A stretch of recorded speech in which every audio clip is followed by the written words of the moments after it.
सर्वांचं या पत्रकार परिषदेमध्ये मी स्वागत करतो। महाराष्ट्र विधानमंडळाचं पावसाळी अधिवेशन उद्यापासून सुरू होणार आहे। महायुती सरकारचं हे चौथं अधिवेशन आहे। हे विशेष अधिवेशन पकडून सध्या राज्यभर सर्वीकडे पाऊस पडतो आहे। बहुतांश ठिकाणी समाधानकारक पाऊस आहे, काही ठिकाणी अतिवृष्टी आहे, काही तालुक्यांमध्ये अजूनही थोडी पावसाची कमतरता आहे, पण बहुतांश ठिकाणी पाऊस चांगल्या प्रकारे पडलेला आहे। पेरण्या देखील अतिशय चांगल्या प्रमाणात होत आहेत आणि बियाणं खतं वगैरे उपलब्ध असावीत याकरता राज्याची यंत्रणा कामी लागलेली आहे। विशेषतः खतांच्या संदर्भात काही जिल्ह्यातनं तक्रारी आल्या, त्या तक्रारी ॲड्रेस करण्याचं काम देखील चाललेलं आहे।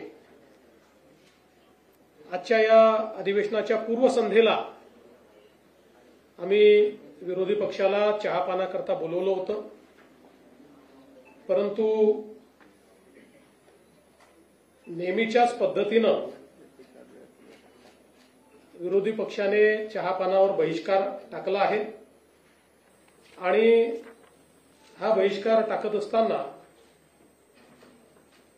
त्यांनी एक भलं मोठं पत्र आम्हाला दिलेलं आहे। पत्र मोठं असलं तरी मजकूर मोठा नाही आहे। मागच्या पत्रातले जे मुद्दे आहेत तेच मोठा फॉन्ट त्या ठिकाणी टाकून त्यांनी दिलेले आहेत। एक दोन नवीन विषय फक्त त्याच्यामध्ये मांडलेले आहेत, पण मराठीचा विषय अत्यंत महत्त्वाचा असल्यामुळे मी त्यांच्या निदर्शनास आणून देतो की त्यांच्या पत्रामध्ये व्याकरणाच्या 24 चुका आहेत, पण काही हरकत नाही। बॉम्बे स्कॉटिश वगैरे मध्ये शिकल्यानंतर अशी परिस्थिती येते। आणि आज पत्रकार परिषदेला भास्कर जाधव काही दिसले नाहीत। मागच्या वेळी भास्कररावांची सही होती, आज ती सही पण पत्रावर दिसत नाही। तसं आजच्या सह्या बघितल्या तर 5-3-2 आहेत, म्हणजे उबाटाच्या 5 आहेत, अजून काँग्रेसच्या 3 आहेत आणि शरद पवार साहेबांच्या गटाच्या 2 सह्या आपल्याला पाहायला मिळत आहेत।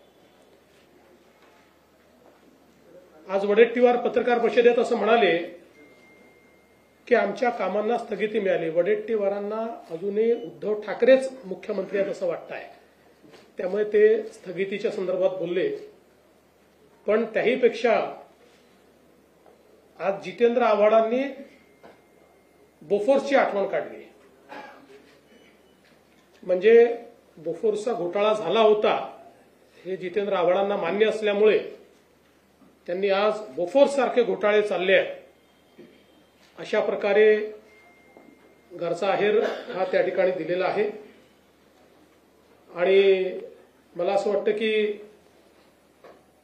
खरं तर कोणतीही कल्पकता, कुठलेही नवीन विषय, कुठलीही लोकाभिमुखता या ठिकाणी आपल्याला पाहायला मिळाली नाही। खरं तर आज आपण सगळे लोक या ठिकाणी जो हिंदीचा विषय आहे, आमच्याकरता तो मराठीचा विषय आहे, कारण राज्यामध्ये आम्ही मराठी अनिवार्य केली आहे, हिंदी ऑप्शनल केली आहे। कुठलीही भारतीय भाषा शिकता येईल अशा प्रकारचा निर्णय आम्ही घेतलेला आहे, पण तरी देखील झोपलेल्याला उठवता येतं, झोपेचं सोंग घेतलेल्याला उठवता येत नाही। आणि म्हणून याचा थोडासा प्रवास हा आपल्या सगळ्यांना समजला पाहिजे असं मला वाटतं। खरं म्हणजे राष्ट्रीय शैक्षणिक धोरण सर्वात आधी कर्नाटकने लागू केलं, मग मध्य प्रदेशने, मग तेलंगणाने आणि मग उत्तर प्रदेशने। 21 सप्टेंबर 2020 रोजी महाराष्ट्राचे तत्कालीन मुख्यमंत्री उद्धव ठाकरेजी यांनी हे शैक्षणिक धोरण कशा प्रकारे लागू करायचं याकरता एक तज्ज्ञ समिती नियुक्त केली होती. 16 ऑक्टोबरला त्याचा GR 16 ऑक्टोबर 2020 रोजी उद्धवजींच्याच नेतृत्वाखाली हा GR निघाला आणि अतिशय नामवंत अशा प्रकारचे शास्त्रज्ञ अभ्यासक डॉक्टर रघुनाथ माशेलकर साहेबांच्या अध्यक्षतेखाली 18 लोकांची कमिटी तयार करण्यात आली. या 18 लोकांमध्ये कोण कोण होते? डॉक्टर सुखदेव थोरात, मुंबई विद्यापीठाचे कुलगुरू डॉक्टर सुहास पेडणेकर, SNDT महिला विद्यापीठाच्या कुलगुरू प्राध्यापक शशिकला वंजारी, डॉक्टर बाबासाहेब आंबेडकर मराठवाडा विद्यापीठाचे कुलगुरू डॉक्टर प्रमोद येवले, माजी कुलगुरू मुंबई विद्यापीठ डॉक्टर राजन वेळुकर, नागपूर विद्यापीठ माजी कुलगुरू डॉक्टर विलास सपकाळ, ICTचे माजी कुलगुरू प्राध्यापक GD जाधव, DY पाटील विद्यापीठाचे कुलपती डॉक्टर विजय पाटील, आंतरराष्ट्रीय सल्लागार नितीन पुजार, तंत्रशिक्षण संचालक डॉक्टर अभय वाघ आणि हैदराबाद सिंध नॅशनल कॉलेजिएट विद्यापीठ मुंबईचे कुलाधिकारी निरंजन हिरानंदानी, शासकीय अभियांत्रिकी महाविद्यालय पुणेचे संचालक भारत आहुजा, मराठवाडा वाणिज्य विद्यालय पुणेचे प्राचार्य देविदास गोल्हर, मुंबई विद्यापीठाचे सिनेट सदस्य मिलिंद साटम, पार्ले टिळक व्यवस्थापन महाविद्यालयाचे शिक्षण तज्ज्ञ डॉक्टर अजित जोशी, शिक्षा विद्या प्रबोधिनी हा महत्वाचा आहे, शिक्षा विद्या प्रबोधिनीचे संस्थापक विश्वस्त विजय कदम जे शिवसेनेचे उपनेते आहेत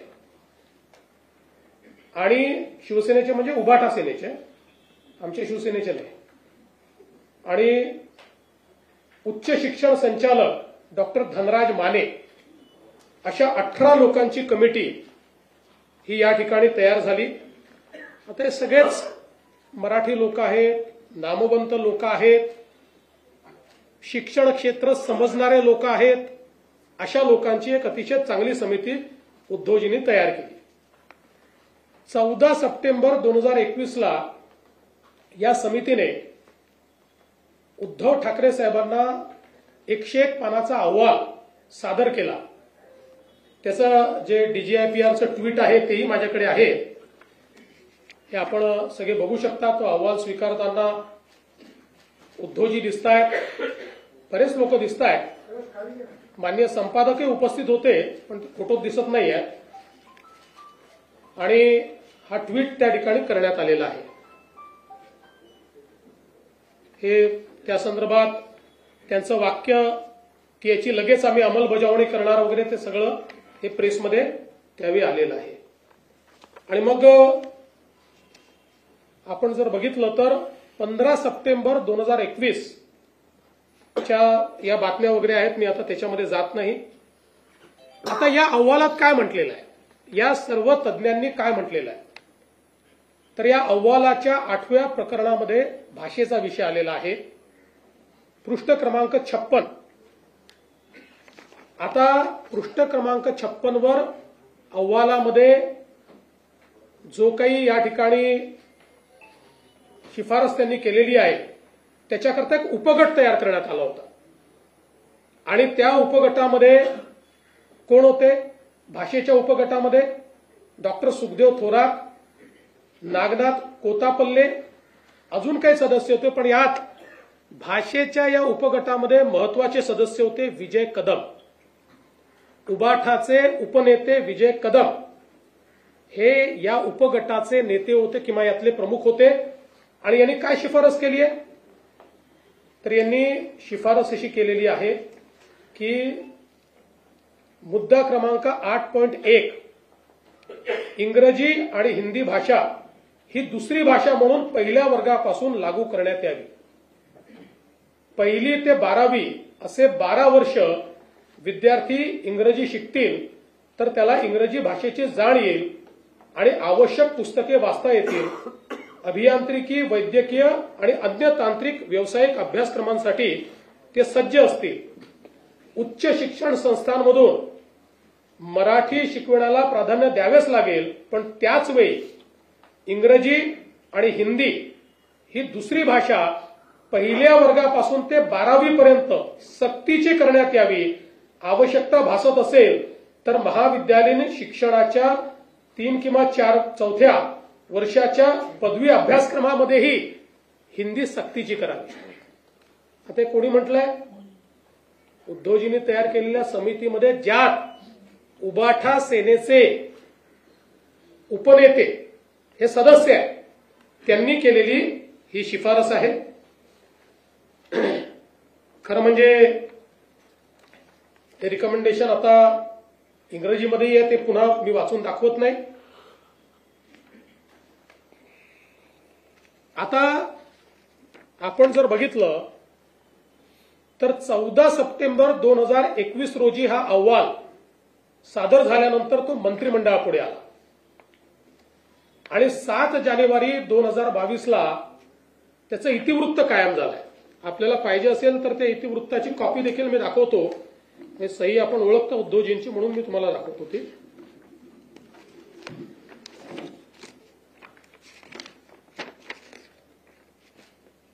या ठिकाणी उद्धवजींची सही आहे.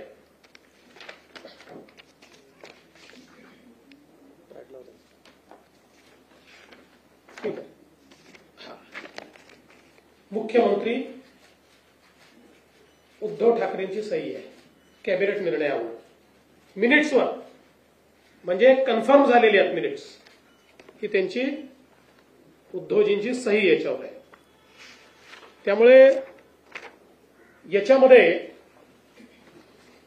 कुठेही हा अहवाल स्वीकारताना त्रिभाषा सूत्र बाजूला ठेवा, हे आम्हाला मान्य नाही, याच्यावर निर्णय केलेला नाही, असं काहीच म्हटलेलं नाही. उलट जी अकॅडमिक बँक ऑफ क्रेडिट, जो एक महत्वाचा कळीचा विषय याच्यामध्ये आहे की तिसरी भाषा का बरं, तर तिसऱ्या भाषेमुळे अकॅडमिक बँक ऑफ क्रेडिटमध्ये मार्क मिळतील आणि पुढच्या ऍडमिशन करता ते मार्क कामी येतील. त्या अकॅडमिक बँक ऑफ क्रेडिटलाही मान्यता याच कॅबिनेटच्या निर्णयातनं देण्यात आलेली आहे. आणि म्हणून आपण जर बघितलं तर या ठिकाणी माशेलकर समितीचा अहवाल आणि त्यावरचे निर्णय हे याकरता सांगतो. काही लोक म्हणतात आम्ही निर्णय घेतला नाही, आम्ही नुसता अहवाल स्वीकारला नाही. या ठिकाणी मंत्रिमंडळाच्या बैठकीमध्ये हा विषय घेऊन त्याला मान्यता दिली आणि मग त्याच्यावर कमिटी काय तयार केली, याच्या इम्प्लिमेंटेशन करता नियम बनवायची कमिटी आहे. अहवाल स्वीकारलेला, फक्त आता आणि मग ती जी कमिटी झाली त्याच कमिटीने काम करत करत करत आमचे जीआर निघालेले आहेत. हे जे जीआर आमच्या काळात निघाले आहेत हे तेच काम करत करत करत ते आमच्या काळामध्ये अशा प्रकारचे सगळे जीआर निघालेले आहेत. आणि म्हणून मला असं वाटतं की या संदर्भात आपण जर बघितलं असेल तर 16 एप्रिलला 2025ला आम्ही पहिला जीआर काढला आणि त्या जीआर मध्ये आपण असं म्हटलं की मराठी ही सक्तीची आहे, दुसरी भाषा आपण इंग्रजी म्हटली, तिसरी भाषा आपण हिंदी म्हटली. त्यावर अनेकांनी प्रश्नचिन्ह उपस्थित केल्यानंतर आपण 17 जूनला हा जीआर बदलला आणि यामध्ये सांगितलं की कुठलीही भारतीय भाषा तिसरी भाषा म्हणून शिकता येईल. आणि त्याही जीआर मध्ये आपण सांगितलं मराठी सक्तीची भाषा कुठली, मराठी, आणि तिसरी भाषा म्हणून कोणतीही भारतीय भाषा शिकता येईल अशा प्रकारचा स्पष्टपणे जीआर काढला. आणि याच्यामध्ये आपण जर विचार केला तर ही तिसरी भाषा पहिलीपासून नाही आहे, त्याचं लेखन वाचन हे तिसरीपासून आहे. आणि 2 वर्ष पहिले नुसती बोली आहे, म्हणजे त्यांच्याशी संवाद करायचा आहे. त्यामुळे हा जो काही अहवाल या ठिकाणी मांडण्यात आला होता त्यानुसारच खरं म्हणजे आमच्या सरकारने निर्णय घेतला नव्हे तर सक्तीची केलेली हिंदी याच्यामध्ये ऑप्शन देण्याचं काम आमच्या सरकारने केलं की कुठलीही भारतीय भाषा. आणि मला या निमित्ताने खरं म्हणजे भारतरत्न डॉक्टर बाबासाहेब आंबेडकर यांनी जे भाषण केलेलं आहे त्यातले हे का महत्वाचं आहे तर काय मत होतं भारतरत्न डॉक्टर बाबासाहेब आंबेडकरांचं, one language can unite people, two languages are sure to divide, this is an inexplorable law, culture is conserved by the language, since Indian wish to unite and develop a common culture, it is the bounden duty of all Indians to own up Hindi as their language. An Indian who does not accept this proposal as a part and parcel of linguistic state has no right to be Indian. He may be 100% Maharashtrian, Tamilian or Gujarati. पुढे त्यांनी असं म्हटलेलं आहे की आपली मातृभाषा ही शिकलीच पाहिजे पण त्यासोबत हिंदी देखील शिकली पाहिजे. हे भारतरत्न डॉक्टर बाबासाहेब आंबेडकरांचं दिलेलं भाषण आहे. तथापि आज ज्या प्रकारे नेहमीच्या पद्धतीनं आपणच निर्णय घ्यायचे, पण या मंत्रिमंडळामध्ये त्यावेळेची संपूर्ण शिवसेना होती, उद्धवजी त्याचे प्रमुख होते, शरद पवार साहेबांची पार्टी पूर्णपणे त्या ठिकाणी होती आणि काँग्रेस पार्टी पण होती. या सगळ्यांनी मिळून याला मान्यता दिली, आम्हीच नव्हतो. पण ठीक आहे, आमचा काही त्याला विरोध नाही आहे, पण सगळ्यांनी, कारण माशेलकर साहेबांसारखे, सुखदेव थोरात साहेबांसारखे अभ्यासक ज्यावेळेस एखादा रिपोर्ट देत आहेत आणि तो जर स्वीकारला होता तर चूक काय आहे. पण नेहमीच्या पद्धतीनं सत्तेत असलं की वेगळं बोलायचं, सत्तेतनं बाहेर आलं की वेगळं बोलायचं, सत्तेत असलं की रिफायनरीला विरोध करायचा, सत्तेच्या बाहेर असलं की रिफायनरीला विरोध करायचा, पुन्हा सत्तेत आलं की पत्र पाठवायचं केंद्र सरकारला आमच्याकडे रिफायनरी करा. ही जी पद्धत आहे याच्यामध्ये केवळ विरोधाला विरोध अशा प्रकारची पद्धती दिसते. त्यामुळे खरं तर पहिला प्रश्न म्हणजे या सगळ्या प्रक्रियेत राज ठाकरे नव्हते, कारण त्यांचा मंत्रिमंडळातही नव्हता, अपोजिशनलाही कोणी नव्हता. मला तर असं वाटतं की पहिला प्रश्न राज ठाकरेंनी उद्धव ठाकरेंना विचारला पाहिजे की तुम्हीच जर याला मान्यता दिली तर आता कुठल्या तोंडानं आंदोलन करायला निघालात, हा प्रश्न विचारला पाहिजे. पण आम्ही ही भूमिका ज्या दिवशी दुसरा GR काढला त्या दिवशी आम्ही भूमिका मांडली की आम्ही सक्तीची करणार आहे. आम्हाला अशा प्रकारचे जे विषय आहे हे विषय सर्वानुमते करून घ्यायचे आहे. आणि म्हणून आम्ही त्या दिवशी सांगितलं की दादा भुसे सगळ्यांची चर्चा करतील, आमचे मंत्री महोदय सगळ्यांचं म्हणणं ऐकून घेतील आणि सगळ्यांसमोर वस्तुस्थिती देखील ठेवतील. कारण अकॅडमिक बँक ऑफ क्रेडिटमध्ये तिसरी भाषा शिकली नाही तर आमच्या मराठी मुलांना तिथे मार्क मिळणार नाही. पण इतर मीडियमचे जे लोक आहेत, इंग्रजी मीडियमचा जो आहे त्याला त्या ठिकाणी मराठी ही कंपल्सरीच आहे, अनिवार्य आहे. गुजराती मीडियम वाल्याला त्या ठिकाणी मराठी आणि इंग्रजी ही अनिवार्यच आहे. त्यामुळे त्यांना 3 भाषा सूत्राचा फायदा मिळून अकॅडमिक बँक ऑफ क्रेडिटमध्ये क्रेडिट मिळतील आणि आपल्या मराठी मुलांना मात्र ते मिळणार नाहीत. आणि मग या अकॅडमिक बँक ऑफ क्रेडिटच्या माध्यमातून उद्या ज्यावेळेस त्यांच्या प्रवेशाचा विषय येईल त्यावेळी आमचे मराठी मुलं नेमके तिथे मागे पडतील. आणि म्हणून या ही सगळी वस्तुस्थिती सगळ्या नेत्यांसमोर मांडावी, अभ्यासकांसमोर मांडावी. काही नवीन नेते देखील तयार झालेले आहेत, त्यांच्या समोर ती मांडावी आणि त्यानंतर एक सांगोपांग अशा प्रकारचा निर्णय घ्यावा. या दृष्टीनं आम्ही दादा भुसेंना सांगितलं. दादा भुसेंनी काही लोकांशी संपर्क देखील सुरू केलाय.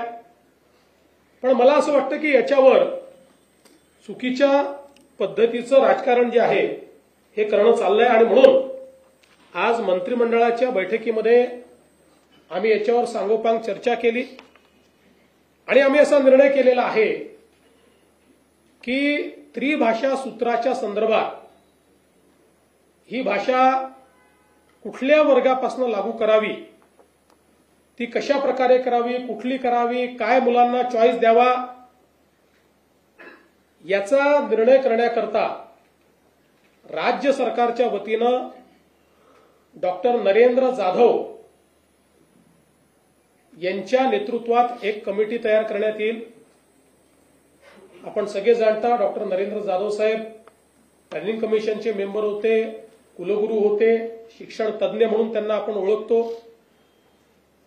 त्यामुळे त्यांच्या नेतृत्वामध्ये एक समिती या ठिकाणी तयार केली जाईल.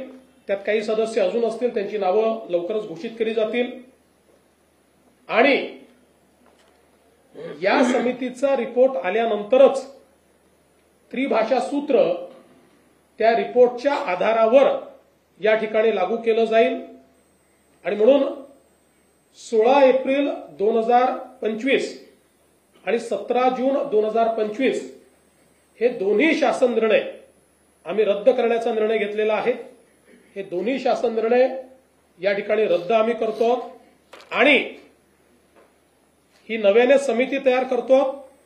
ही समिती त्रिभाषा सूत्राच्या संदर्भातलं सगळं सूत्र माशेलकर कमिटीच्या अहवालाचा अभ्यास करेल. ज्या लोकांचं याच्यावर दुमत आहे त्यांचंही म्हणणं ऐकून घेईल आणि त्यानंतर आपल्या विद्यार्थ्यांच्या हिताचा काय निर्णय आहे तो निर्णय या कमिटीच्या माध्यमातून येईल आणि मग तो राज्य सरकार स्वीकारेल आणि त्यानुसार पुढची कारवाई केली जाईल. अशा प्रकारचा निर्णय आज आम्ही मंत्रिमंडळामध्ये घेतलेला आहे. आमच्याकरता मराठी आणि मराठी मुलगा किंवा विद्यार्थी हा महत्वाचा आहे. आमची नीती मराठी केंद्रित असेल. आमची नीती ही मराठी, आमचा जो विद्यार्थी आहे त्या विद्यार्थी केंद्रित अशा प्रकारची आमची नीती असेल. याच्यामध्ये आम्हाला कुठल्याही प्रकारचं राजकारण जे आहे ते राजकारण करायचं नाहीये. खरं म्हणजे उद्यापासून जे काही अधिवेशन सुरू होणार आहे या अधिवेशनामध्ये एकूण 12 विधेयके आम्ही प्रस्तावित केलेली आहेत आणि संयुक्त समितीकडे पाठवलेलं एक जे जनसुरक्षेचं विधेयक आहे ते आता कमिटीने त्याचा रिपोर्ट दिलेला आहे आणि अतिशय सांगोपांग चर्चा करून एकमताने तो रिपोर्ट आलेला आहे.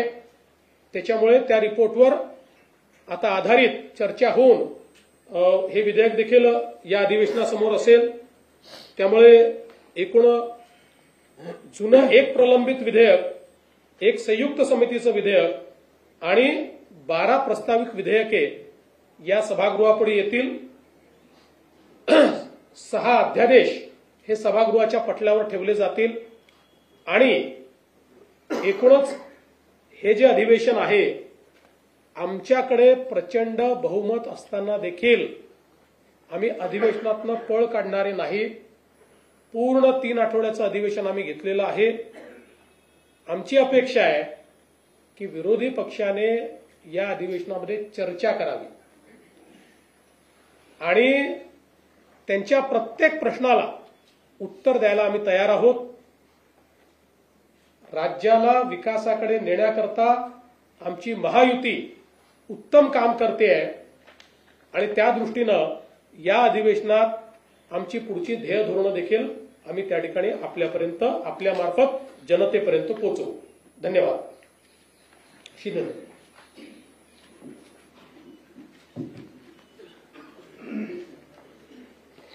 सर्व पत्रकारांचं स्वागत. उद्यापासून पावसाळी अधिवेशन सुरू होत आहे आणि नेहमीप्रमाणे विरोधी पक्षाने चहापानावर बहिष्कार घातलेला आहे. जनतेच्या प्रश्नावर त्यांना सभागृहामध्ये काय बोलायचंच नसतं, पायऱ्यांवरच बोलायचं असतं आणि त्यामुळे निवडणुकीत झालेल्या विधानसभेच्या जनतेने त्यांच्यावर बहिष्कार टाकला आणि महायुतीला लँडस्लाईड मॅन्डेट दिलं. मला वाटतं झालेल्या पराभवातून अद्याप ते सावरलेले नाही आणि त्यामुळे त्यांनी मगाशी मुख्यमंत्री महोदयांनी सांगितलं ते पत्र त्याचं साईज वाढलेली आहे, कारण त्यांच्या विरोधी पक्षाच्या आमदारांची संख्या कमी झाल्यामुळे पत्राची साईज वाढवलेली दिसते, मांड मोठा केला. त्यामुळे मला वाटतं खरं म्हणजे सरकार सकारात्मक आहे. चर्चा करण्यासाठी अधिवेशन लोकांना प्रश्नाला लोकांच्या वाचा फोडण्यासाठी असतं, न्याय देण्यासाठी असतं आणि त्याचबरोबर लोकांचे विविध प्रश्न सोडवणूक करून घेण्यासाठी आपलं अधिवेशन असतं. परंतु विरोधी पक्ष सातत्याने या ठिकाणी आपण पाहिलंय की चहापानाचं ते जाऊ द्या, परंतु सभागृहामध्ये जेव्हा चर्चा असते त्यावेळेस सभागृहातल्या चर्चेमध्ये भाग न घेता फक्त राजकारण करण्यामध्ये ते वेळ घालवतात. आता मराठी भाषेच्या बाबतीमध्ये त्यांनी जे काही जो स्टँड घेतलाय त्या बाबतीमध्ये माननीय मुख्यमंत्री महोदयांनी सविस्तर याच्यावर सांगितलंय. याच्यात मी एवढंच म्हणेन की त्यांनीच तो आवाज स्वीकारला माननीय डॉक्टर माशेलकरांचा, त्याच्यामधल्या सगळ्या कमिटी मेंबर जे सदस्य होते त्यांची नावं मुख्यमंत्री महोदयांनी सांगितली आपल्याकडे. त्यातले कोण कोण म्हणजे मी कोणावर असं टीका करू इच्छित नाही, पण काही नावं जी घेतली त्या नावांच्या बद्दल आपल्यालाही माहिती आहे आणि म्हणून तो अहवाल स्वीकारला, त्याला मान्यताही दिली कॅबिनेटमध्ये आणि म्हणजे एक प्रकारे जेव्हा सत्तेमध्ये आपण असतो तेव्हा एक विचार असतो, सत्तेच्या बाहेर असतो तेव्हा दुसरी भूमिका असते. दुटप्पी भूमिका घेण्याचं काम म्हणजे एक प्रकारे चोराच्या उलट्या बोंबा कशा असतात हे या माध्यमातून या ठिकाणी त्यांच्या कृतीतून या ठिकाणी दिसून आलेलं आहे आणि मी त्याच्यात डिटेलमध्ये आता तरी जात नाही. परंतु मी एवढंच सांगू इच्छितो, मुख्यमंत्री महोदयांनी तर ते सगळं अत्यंत त्याचे वस्तुनिष्ठ अहवाल तुमच्या समोर मांडलेला आहे. त्यामुळे पत्रकारांना देखील आमची विनंती अशी आहे की फक्त तुम्ही जी वस्तुस्थिती आणि वस्तुनिष्ठ अहवाल किंबहुना जे अगोदरच्या मुख्यमंत्र्यांनी घेतलेला निर्णय तो काय होता याला देखील जेव्हा आम्ही सांगतो तेव्हा त्यालाही तुम्ही प्राधान्य दिलं पाहिजे, कारण त्यावेळेस या तिन्ही भाषा अनिवार्य होत्या आणि त्यावेळेस या मुलांवर कुठलाही ताण पडणार नव्हता असं त्यांचं मत होतं. परंतु आता आम्ही तर मराठी सक्तीची केली आहे, मराठी आणि हिंदी सक्तीची नाही ही भूमिका आमची स्पष्टपणे मांडलेली आहे आणि जेव्हा अनिवार्य शब्द होता तो पण आपण अनिवार्य शब्द काढून टाकला आणि म्हणून महाराष्ट्रामध्ये जे काही ते म्हणतात की मराठीची गळचेपी कधीच होणार नाही. मराठी ही आपली मातृभाषा आहे आणि महाराष्ट्रामध्ये मायबोली मराठी आणि मराठी भाषा हे तर आपण सगळ्या शाळांमध्ये सगळ्या माध्यमांमध्ये मराठी भाषा ही अनिवार्य केली. हे आपल्या सरकारचं काम आहे. मराठी भाषेला अभिजात भाषेचा दर्जा देण्याचं काम आपण केलं. अनेक आता ते मी बाकी याच्यामध्ये जात नाही. आपण मराठी भाषेसाठी अखिल भारतीय मराठी साहित्य संमेलन असतं, पण विश्वातल्या मराठी लोकांना देखील आपल्या राज्यामध्ये आणून अखिल विश्व मराठी साहित्य संमेलन देखील घेतलं.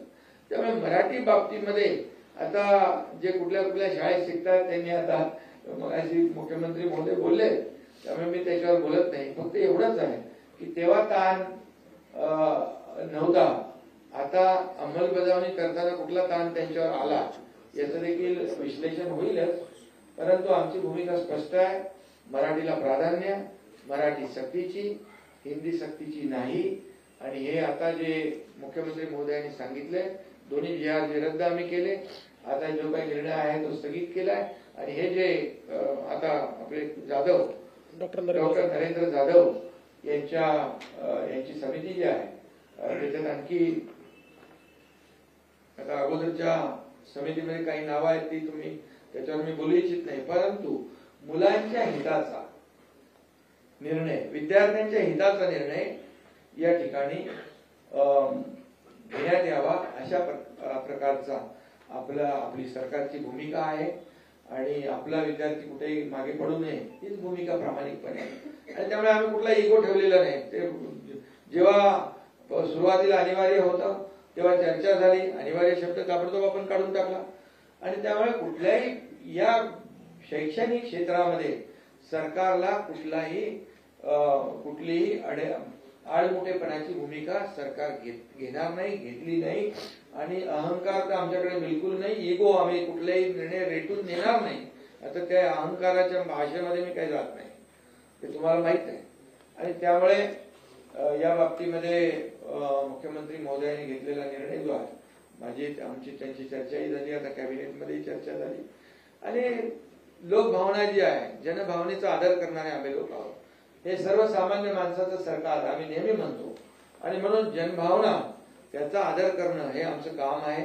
पूर्वी आमचं महायुतीचं सरकार यायच्या पूर्वी काय काय जनभावना, काय काय आदर केले, सन्मान केले आणि काय काय भूमिका स्वतःच्या पुढे रेटण्याचं काम केलं, त्यामुळे राज्याला किती मागे नेण्याचं काम केलं हे तुम्ही सगळ्यांनी पाहिलेलं आहे, त्यामध्ये मी जात नाही. पण जो निर्णय आज मुख्यमंत्री महोदयांनी घेतलाय तो महाराष्ट्राच्या आणि विद्यार्थ्यांच्या, मराठीच्या आणि सर्वच विद्यार्थ्यांच्या हिताचा निर्णय आहे. आणि मला वाटतं याच्यातून चांगला आउटपुट मिळेल.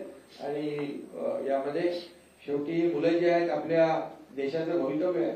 आणि त्यामुळे त्यांना जास्तीत जास्त फायदा झाला पाहिजे त्यांच्या शैक्षणिक आयुष्यामध्ये, हीच भूमिका सरकारची आहे. आमची कुठलीही दुसरी भूमिका नाही. आणि मराठीची गळचेपी तर म्हणजे जे आता मगाशी म्हणालो मी, चोराच्या उलट्या बोंबा, ते याच्यासाठीच की त्याचे अनेक उदाहरणं आहेत. पण मी आज ते देऊ इच्छित नाही. मी वेगळेपणाने ती सांगेन सभागृहामध्ये देऊ. त्याचबरोबर त्यांनी आणखी काही काही प्रश्न विचारले. त्यांच्या ह्याच्यामध्ये भ्रष्टाचाराचा विषय त्यांनी घेतलेला आहे. तर भ्रष्टाचार झाला म्हणून त्याच्यावर आमच्यावर आरोप केले. पण मी एवढंच सांगेन की 2.5 वर्षात झालेला भ्रष्टाचार तर त्याच्या चौकशा सुरू आहेत. त्यामध्ये खिचडी घोटाळा असेल, बॉडी बॅग घोटाळा असेल, आता तर तो कुठला नवीन एक घोटाळा आलाय, मिठी नदीचा घोटाळा आलाय, त्याचही चौकशी सुरू आहे. आणि त्याच्यामध्ये कोण दिनू काहीतरी दिनो मोरिया, दिनू आता त्याची चौकशी सुरू आहे. त्यांनी तोंड उघडल्यावर किती लोकांना मोरिया होईल माहित नाही. त्यामुळे बघा, आम्ही कुठल्याही सूड भावनेने काम कुठलं करतोय का? बिलकुल नाही. तर जे झालेलं आहे, ज्या घटना घडलेल्या आहेत, जो भ्रष्टाचार झालेला आहे रस्त्यांमध्ये वगैरे, तो तर समोर त्यांनीच आणला ना. आम्ही एकदा रस्ते, जेव्हा मी मुख्यमंत्री होता, आम्ही दोघांनीच तो निर्णय घेतला ना आपण आयुक्तांना बोलवून, की का बाबा दरवेळी पावसाळ्यामध्ये खड्ड्यातून प्रवास करावा लागतो, अपघात होतात, बळी जातात, का कॉन्क्रीटचे रस्ते करत नाही. मग आम्ही निर्णय घेतला 2 फेजमध्ये. आता फेजमध्ये निर्णय घेतल्यानंतर दरवर्षी जे खड्डे भरण्याचं, काळ्याचं डांबराचं पांढऱ्याचं काळं करण्याचा रस्ता बंद झाला. त्यामुळे ऑडिट सुरू झालं, हे झालं. मग ते बिलो अभाव आम्हाला तर काय माहितच नाही बाबा ते, परंतु त्यांच्यामध्ये ते एक्सपर्ट आहेत. आणि त्यामुळे या सगळ्या ह्याच्यातून जी काही चौकशी आहे आणि ते जे काही सत्य आहे ते सत्य बाहेर येईल. त्यानंतर त्यांनी बाकी त्याच्यामध्ये आणखी बरेचसे काही काही आरोप केलेले आहेत. पीक विमा वगैरे त्याच्यामध्ये मी काही जात नाहीये. पीक विमा योजना जी आहे ते उलट शेतकऱ्यांच्या म्हणजे कंपन्यांना फायदा होऊ नये, शेतकऱ्यांना फायदा व्हावा म्हणून आपण ती योजना जी आहे ती योजनेचं स्वरूप बदललंय. त्याच्यामध्ये पण त्यांनी काही हे घेतलेलं आहे. पूर्वी ते म्हणाले सौर विजेच्या बिलाबद्दल पण त्यांनी आरोप केलेला आहे. पण मी मुख्यमंत्री महोदयांना धन्यवाद देईन की आतापर्यंतच्या इतिहासामध्ये विजेचं बिल कमी झालेलं कधी आपण पाहिलं नाही. पण आमच्या महायुतीच्या सरकारमध्ये देखील आपण किती 7.5 HP पर्यंत कृषी पंपाला मोफत केलं. ते आजही मोफत आहे आणि आता देखील 10% पर्यंत आपलं बिल कमी होत आहे सर्वसामान्य लोकांचं आणि ते टप्प्याटप्प्याने आणखी कमी होईल. म्हणजे इतिहासामध्ये पहिल्यांदा विजेचं बिल कमी करण्याचा, कमी होण्याचा प्रकार आणि निर्णय पहिल्यांदा झाला. यापूर्वीच्या मला आठवत आहे काँग्रेसच्या सरकारने निवडणुकीच्या आधी म्हणाले वीज बिल माफ करू, पण जसे सरकारमध्ये आल्यानंतर वीज बिल गेली, म्हणाले प्रिंटिंग मिस्टेक झालं. आम्ही प्रिंटिंग मिस्टेक म्हणणारे नाही. ज्या आम्ही योजना जाहीर केलेल्या आहेत, ज्या योजना आम्ही घोषित केलेल्या आहेत, लाडकी बहीण योजना असू द्या नाही तर आणखी ज्या योजना आहेत त्या टप्प्याटप्प्याने सगळ्या पूर्ण. तेव्हा मला वाटतं मुख्यमंत्री सुशील कुमार शिंदे होते. तर आठवण करून दिली मी. त्यामुळे आम्ही प्रिंटिंग मिस्टेक म्हणणारे नाही आणि निवडणुकीमध्ये आश्वासन द्यायची असतात, पाळायची कुठे असतात असं म्हणणारेही नाही. त्यामुळे तो एक विषय मी या ठिकाणी सांगू इच्छितो. बोगस बियाणे वगैरे ते काय त्याच्यावर कारवाई आम्ही करतोच आहे. आणि त्यामध्ये आजच आम्ही शेतकऱ्यांसाठी कृषी संजीवनी प्रकल्प नानाजी देशमुख किती 6,000 कोटीला आपण मान्यता आजच दिली. टप्पा 2 शेतकऱ्यांसाठी महायुती सरकारने गेल्या 3 वर्षामध्ये जवळपास 45,000 कोटी रुपये च्या योजना आपण शेतकऱ्यांसाठी केल्या. 15-16 हजार कोटी रुपये आपण अतिवृष्टी, अवकाळी आणि गारपिटीच्या नुकसान भरपाई पोटी दिले. त्यामुळे शेतकऱ्यांना काय दिलं, शेतकरी सन्मान योजना आपण केली. प्रधानमंत्री महोदय 6,000 केंद्राचे आणि आपले पण 6,000 असे 12,000 रुपये शेतकऱ्यांना देखील वर्षाकाठी या ठिकाणी देण्याचा निर्णय देखील आपल्या सरकारने घेतलेला आहे. आणि त्यामुळे मला वाटतं त्यांच्या या कुठल्याही आरोपाला काही हे नाहीये, म्हणजे काय बेस नाहीये. त्यामुळे आम्ही जे काही निर्णय घेतोय ते निर्णय या महाराष्ट्रातल्या जनतेच्या हिताचे घेतोय. आमची 2.5 वर्षाची पहिली इनिंग होती तेव्हा जे आम्ही टेक ऑफ घेतलं होतं तो वेग अद्याप अजूनही तसाच ठेवलाय, वाढवलाय. मुख्यमंत्री महोदयांनी 100 दिवसाचा कृती आराखडा सुरू केला. त्या कृती आराखड्यामध्ये सगळ्या बऱ्याचशा कलेक्टर, जिल्हाधिकारी, महापालिका आयुक्त, सीओ यांनी चांगलं काम केलं. याचं कारण एवढंच की सर्वसामान्य माणसाला न्याय मिळाला पाहिजे. सर्वसामान्य माणसाला त्याच्या तालुक्यात, जिल्ह्यात न्याय मिळाला पाहिजे. तो मंत्रालयापर्यंत येता कामा नये. त्यानंतर 150 दिवसाचा आता कार्यक्रम आपण कृती आराखडा जाहीर केलाय.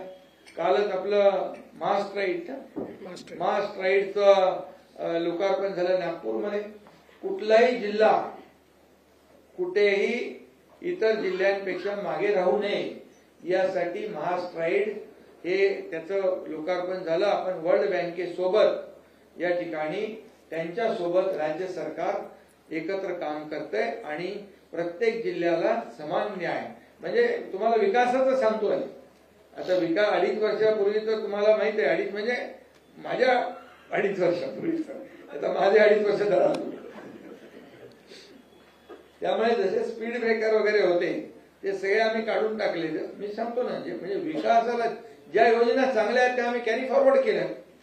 परंतु 2014ला देवेंद्रजी मुख्यमंत्री होते तेव्हा शेतकऱ्यांच्या जलयुक्त शिवार योजना कोणी बंद केल्या? मराठवाडा वॉटर ग्रीड कोणी बासनात बांधलं? ते मुख्यमंत्री आम्ही झाल्यानंतर पुन्हा आमच्या टीमने सुरू केलं. त्यामुळे सांगण्याचं तात्पर्य आहे विकास याला चालना देणं. बाकी तर तुम्हाला माहित आहे, बाकी मी अटल सेतू, कोस्टल रोड, समृद्धी हायवे याच्यात जातच नाही मी. ही तर कामं समोर आहेत तुमच्या. म्हणून तर आम्हाला, आणि लोकाभिमुख कल्याणकारी योजना म्हणून तर लोकांनी लँडस्लाईड मॅन्डेट दिलं महाराष्ट्रातल्या. त्यांनी दुसरं म्हटलंय की इथं बरं ते स्टार्टअप बिटअप मध्ये काय मी जात नाही. खूप म्हणजे महाराष्ट्र जीडीपी नंबर 1 आहे, एफडीआय मध्ये नंबर 1 आहे, स्टार्टअप मध्ये नंबर 1 आहे, विकासामध्ये पुढे आहे. किती आता 20 लाख कोटी झाले आपल्या दोघांचे मिळून 20 लाख कोटी एमओयू दावोस मध्ये झाले. कधी झाले होते? आणि नुसते एमओयू नाही केले, कन्व्हर्जन त्याचं 70 to 80% आहे. याचा अभिमान आहे आम्हाला. आणि म्हणून मोदीजी पण ज्या पद्धतीने देशाचं जे काय 2047 जे विजन आहे त्यांचं 2047चं विकसित भारताचं, त्या ह्याच्यामध्ये महाराष्ट्राचं $1 ट्रिलियन जे गोल आहे ते एक वर नाही राहणार, ते वाढणार आहे. म्हणजे महाराष्ट्राचं कॉन्ट्रीब्युशन पण आपल्या प्रधानमंत्र्यांचं जे विकसित भारत 2047चं स्वप्न आहे याला सपोर्ट करणार आहे. म्हणून मुख्यमंत्र्यांनी 3 टप्पे केले, 2030, 2035 आणि 2047. आणि त्यामुळे त्या वेगाने आपण पुढे जातोय. आणि म्हणून विकासाला आम्ही चालना देणारं आमचं सरकार आहे. सर्वसामान्य माणसाला न्याय देणारं सरकार आहे. गोरगरिबांच्या जीवनामध्ये बदल घडवणारं सरकार आहे. आणि त्यामुळे ते म्हणाले की विरोधी पक्ष नेता तुम्ही दिला नाही की आमचा गळा घोटला लोकशाहीमध्ये गळा घोटला. अरे पण विरोधी पक्ष नेता बनायला ते विरोधी पक्ष कुठे आहे? तो विरोधी गट आहे. ते तुकडे तुकडे गँग आहे. ते कसं काय त्याला विरोधी पक्ष देणार आम्ही? आणि यामध्ये लोकांनीच त्यांना तेवढं संख्याबळ दिलं नाही. त्यामुळे त्याच्यामध्ये आमची चूक नाहीये. महाराष्ट्रातल्या जनतेने त्यांना तेवढ्या संख्याबळावर ठेवलेला आहे. आणि त्यामुळे नक्कीच त्यांची जी लोकशाहीचा गळा घोटण्याचं जे काही त्यांचं म्हणणं आहे त्याच्यामध्ये काही तथ्य नाही. फक्त मी एवढंच सांगतो की विरोधी पक्षाचं काम आम्ही मानतो, सत्ताधारी आणि विरोधी पक्ष ही रथाची 2 चाकं आहे. पण ते कधी आमच्या चांगल्या कामाला चांगलं म्हणतच नाही. त्यामुळे सातत्याने टीका करणं, आरोप करणं एवढंच त्यांना माहित आहे. पण आमची इच्छा आहे, जसं मुख्यमंत्री म्हणाले की सभागृहामध्ये प्रत्येक विषयावर चर्चा करण्याची आमची तयारी आहे. सभागृहामध्ये तुम्ही प्रश्न मांडा, या महाराष्ट्राच्या हिताचे प्रश्न मांडा. सरकारने चांगलं काम केलं तर चांगलं म्हणा, वाईट काम केलं तर तुम्ही सूचना करा. आम्ही सगळ्याला तयार आहोत. आणि त्यामुळे बाकी आता सभागृहामध्ये आम्ही बोलू. सभागृहामध्ये बाकी विषय त्याला प्रश्नांना उत्तर देऊ. अजितदादा, एवढ्या मोठ्या संख्येने पत्रकार परिषदेला उपस्थित असणाऱ्या सर्व पत्रकार बंधू भगिनींचं मी मनापासून स्वागत करतो. या अधिवेशनाचं संपूर्ण कामकाज पूर्ण वेळ आणि सुरळीत चालावं, राज्यासमोरचे सर्व महत्वाच्या मुद्द्यांच्यावर प्रत्येक विधेयकावर अभ्यासपूर्ण चर्चा व्हावी आणि एकही विधेयक सभागृहात चर्चा झाल्याशिवाय मंजूर होऊ नये. आमदारांना त्यांच्या मतदारसंघातले प्रश्न मांडण्यासाठी पुरेसा वेळ मिळावा आणि सर्वात महत्वाचं म्हणजे विधिमंडळाच्या कामकाजाचा 1 मिनिटही कुठं वाया जाऊ नये, गोंधळामुळे वाया जाऊ नये, असा आमच्या महायुतीच्या सरकारचा प्रयत्न राहणार आहे. आणि त्याच्यामुळे मुख्यमंत्र्यांनी सांगितलं तसं 3 आठवड्याचं अधिवेशन हे पावसाळी अधिवेशन आपण घेतलेलं आहे. उद्याच पुरवणी मागण्या सादर केल्या जाणार आहेत. त्याच्याबद्दलची मान्यता आत्ताच कॅबिनेटनी सादर करण्याच्या करता दिलेली आहे. आणि काही जरी असलं, हे काही चर्चा जरी करत असली तरी खरं त्यांनी आजच्या चर्चेमध्ये भाग घेतला असता तर महत्वाच्या प्रश्नाच्या बद्दल त्याचा ओहापोह करता आला असता. कुठले महत्वाचे प्रश्न चर्चेला घ्यायचे ते पण तिथं सगळ्यांच्या समोर मांडता आले असते. परंतु नेहमीच्या पद्धतीप्रमाणे चहापानावर बहिष्कार, म्हणजे गेले कित्येक वर्ष चहापानावर बहिष्कारच चाललाय. आता ते चहापान रद्दच करावं का काय असं वाटायला लागलं. कशाला चहापान ठेवायचं? आम्ही येऊ, चहापाणी घेऊ, कॅबिनेट करू, पत्रकारांशी बोलू आणि निघून जाऊ, असंच मनात यायला लागलेलं आहे. तसं होणार नाही. त्यांनी जर प्रतिसाद दिला तर जरूर चर्चा करण्याच्या करता, लोकशाहीमध्ये चर्चा करून निर्णय घेणं हे खूप महत्वाचं असतं आणि त्या प्रकारेच हे महायुतीचं सरकार काम करत राहणार आहे. बाकीच्या सगळ्या महत्वाच्या प्रश्नाच्या संदर्भात दोघाही महोदयांनी आपल्या सगळ्यांच्या समोर गोष्टी मांडलेल्या आहेत. एकंदरीतच आता रद्दच निर्णय तो GR करण्यात आलेला असल्यामुळं कारण नसताना आता मुंबईतल्या मराठी माणसाला वेठीस धरून मोर्चा काढायचं काही कारण नाही. आता तो मोर्चा रद्द करण्यात यावा असं आव्हान मी त्यांना हो ना ज्या कारणाकरता मोर्चा होता ते रद्दच झालेलं ना बाबा. मग कशाला वेठीस धरायचं तुम्हाला त्रास सगळ्यांना ही कुठं चाललं ती कुठं चाललं त्याच्यामुळे हा आला का तो गेला का कुणाचा झेंडा नाही काही नाही त्याच्यामुळे ते तसं रद्द करून टाकावं. झेंडा नाही त्यामुळे माणसं कळणार नाही. दुसरं एक आजच मुख्यमंत्र्यांनी सूचना केलेली होती. आज जवळपास 3600 कोटी रुपये आमच्या लाडक्या बहिणीच्या करता ह्या महिन्याचे आम्ही डीबीटीवर पाठवलेले आहेत. उद्या त्यांच्या अकाउंटला ते पैसे मिळतील आणि तोही एक महत्वाचा निर्णय आज झालेला आहे.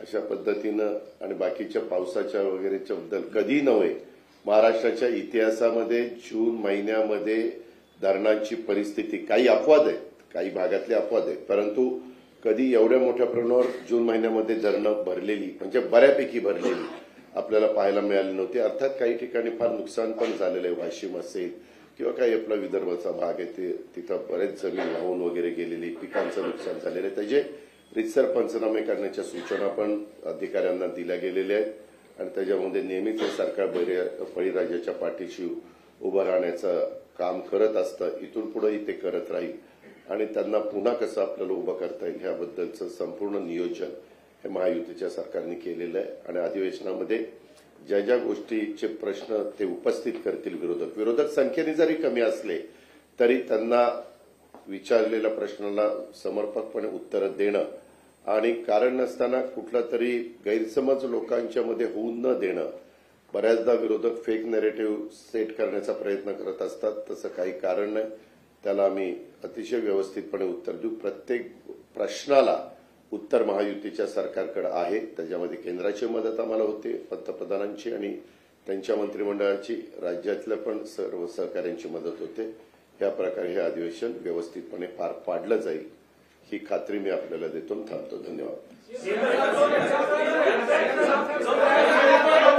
अरे एका वेळी एकाने विचारलं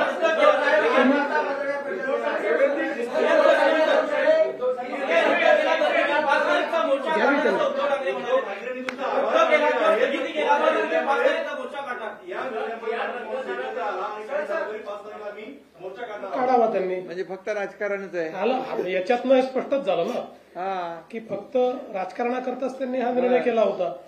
विद्यार्थ्यांची आता तर ते एक्सपोज झाले आहे पूर्णपणे त्यांनीच घेतलेला निर्णय आहे. मला त्या निमित्तानं मराठी माणसांना सांगायचंय महाराष्ट्रातल्या जनतेला सांगायचंय हा निर्णय रद्द झालेला आहे. कुणी मोर्चाला प्रतिसाद देऊ नये. धन्यवाद.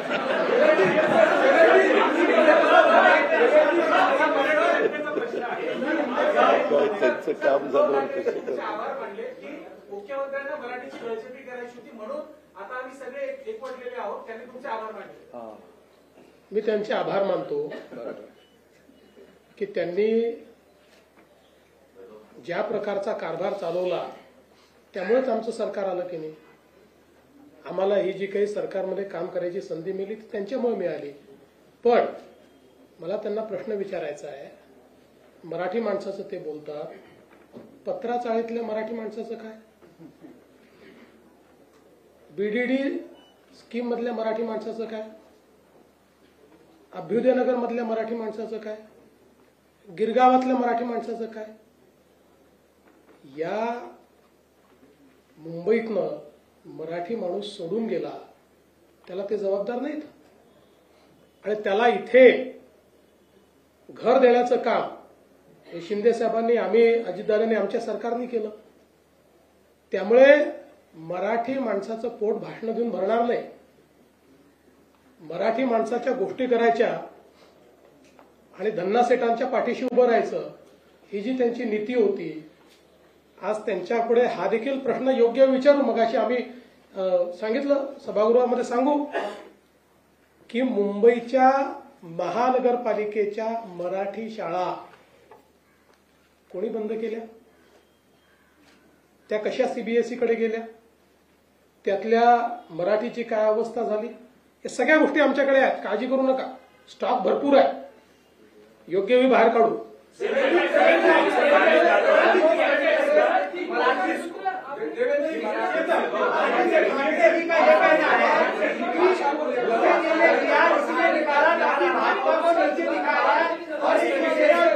देखिए, ये जो 3 भाषा का सूत्र है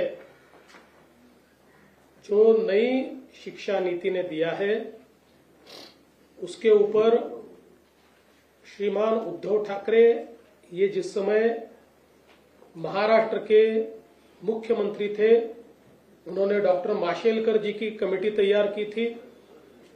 उस कमेटी ने रिपोर्ट देकर पहले क्लास से मराठी के साथ साथ हिंदी और अंग्रेजी अनिवार्य की जाए, कंपलसरी की जाए, इस प्रकार का रिपोर्ट दिया। उस रिपोर्ट को उद्धव जी की कैबिनेट ने स्वीकारा। कैबिनेट के निर्णय के मिनट्स ऑफ द मीटिंग पर श्रीमान उद्धव ठाकरे जी, इनकी सिग्नेचर है और अब उस पर वो राजनीति कर रहे हैं।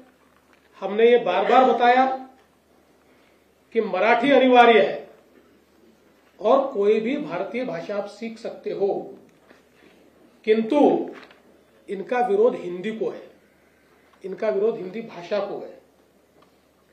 भारतीय भाषा को विरोध है और अंग्रेजी के लिए रेड कारपेट है।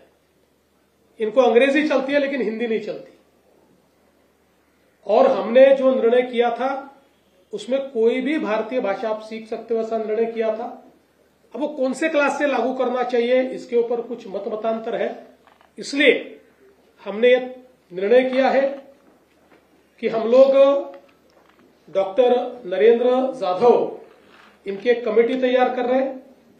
ये कमेटी इसके ऊपर जो माशेलकर कमेटी का रिपोर्ट है, अलग अलग लोगों का जो कहना है, उसके ऊपर निर्णय करेगी और उसके बाद हम त्रिभाषा सूत्र उस अनुसार लागू करेंगे। और तब तक जो 2 निर्णय हमने लिए थे उनको हमने खारिज किया। इनिशियली त्यांच्याशी जी चर्चा झाली त्यांनी 3 महिन्याचा वेळ मागितला।